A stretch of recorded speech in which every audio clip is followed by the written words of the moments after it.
Hello learners, we've been discussing Methanex versus United States of America, and in this video we'll be looking at the key question that the tribunal had to decide, and that was whether there was an intent on the part of Governor Davis to promote local domestic ethanol industries at the cost of foreign producers.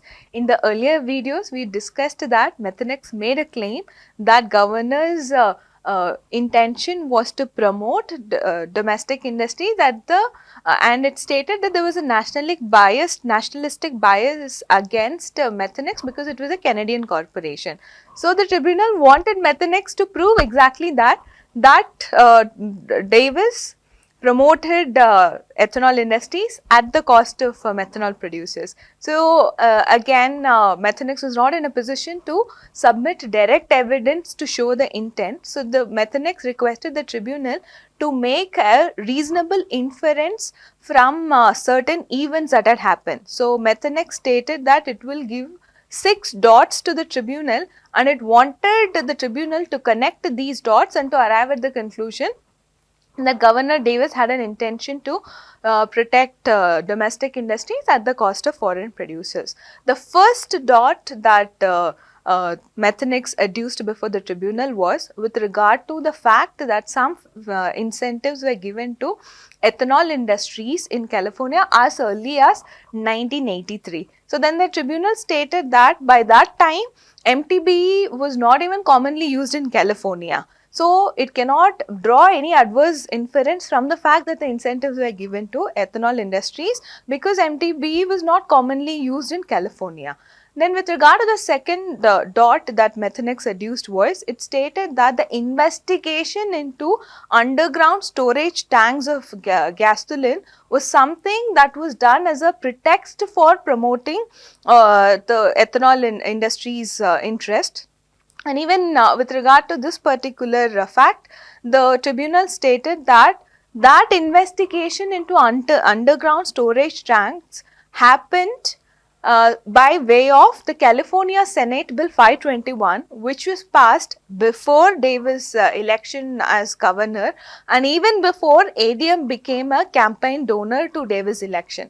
So, tribunal again refused to draw any adverse inference from this second dot as well. With regard to the third dot, Methanex stated that ADM has influenced the decision making process of California, and that some of the ADM's officials were in fact sent to jail on price fixing charges with regard to some other industry. So then the tribunal stated that ADM is a large corporation engaged in business in multiple industries, and at that particular point of time, it cannot it cannot presume that just because some of ADM officials had engaged in unlawful behavior with regard to another sector, it will not presume that ADM's behavior is unlawful in other sectors as well. I mean, this fact does not give rise to a presumption that ADM conducts its business in an unlawful way in other sectors as well. So the tribunal refused to draw an adverse inference even on the third dot as well. And with regard to the fourth dot, Methanex had contended that there was a political contribution by ADM to Governor Davis' election, and that is something that has to be that signifies that that has a strong connection to the fact that has a strong connection that Davis would in fact favor ethanol industries. Now here with regard to the question of political contribution, now the law clearly does not consider this to be per se illegal. If we look at the US laws, there are some restrictions placed on political contributions for the federal elections, but no such restrictions exist for state elections. Governor Davis' election was a state election. So per se, there was no illegality from a legal perspective with regard to a corporation contributing to the election campaigning of a candidate.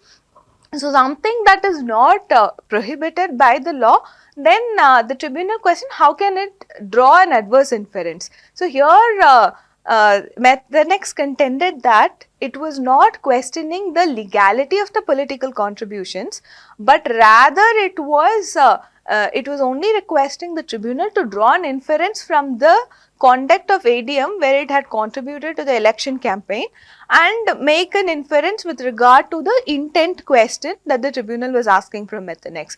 Then the tribunal remarked that if that is the case, if any adverse inference had to be made from the very fact that some contributions were made to the political campaign, then by that logic, then every politician in US would be corrupt. So, tribunal refused to draw any adverse inference only based on the fact that contributions were made by ADM to the political campaign of Governor Davis. Then the fifth dot that Methanex produced was with regard to the secret meeting as claimed by Methanex between ADM officials, Governor Davis and also Mr. Wind of Regent International as well. So, here US have been contending that this was not a secret meeting but rather a private meeting, and even Methanex was aware that this meeting was going to happen. In fact, US stated that Methanex had the document which was the draft itinerary of the meeting that happened on 4th August 1998 between Governor Davis, ADM officials and Mr. Wind. So, Methanex here contended that ADM sent a plane to bring Governor Davis to a country club in Illinois. So, it stated that some adverse inference had to be drawn from at least this particular fact.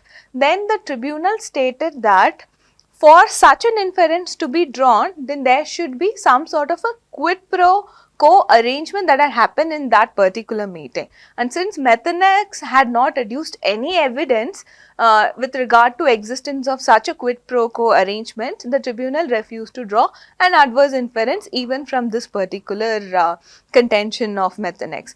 Then the last final dot of Methanex was that one of the managing directors of Methanex, Mr. Robert, had heard a California senator, Mr. Burton, saying that he can sell Methanex shares short. So, he can short Methanex shares. That was a claim that Mr. Burton had made, it seems, and this is something heard by Mr. Robert of Methanex Industries, the Methanex company. So, here what had happened was the tribunal again stated that this is actually double hearsay of an event that happened long time back, and therefore the tribunal stated that anybody who's been aware of California Senate Bill 521, California Executive Order passed by Governor Davis, and then the subsequent resolutions can make such remark. So, the tribunal stated that it cannot draw any adverse inference because, based on double hearsay. So, in conclusion, the tribunal had rejected all the dots that were adduced by Methanex, and Methanex was unable to successfully convince tribunal that such an intent existed on the part of Governor Davis to protect ethanol industries at the cost of foreign producers. So, with that, the tribunal had decided this particular issue. Then it moved on to examine the violations with regard to NAFTA provisions as claimed by Methanex, and in the next video we will look at what are the violations claimed by Methanex and how did the tribunal decide those issues. Thank you.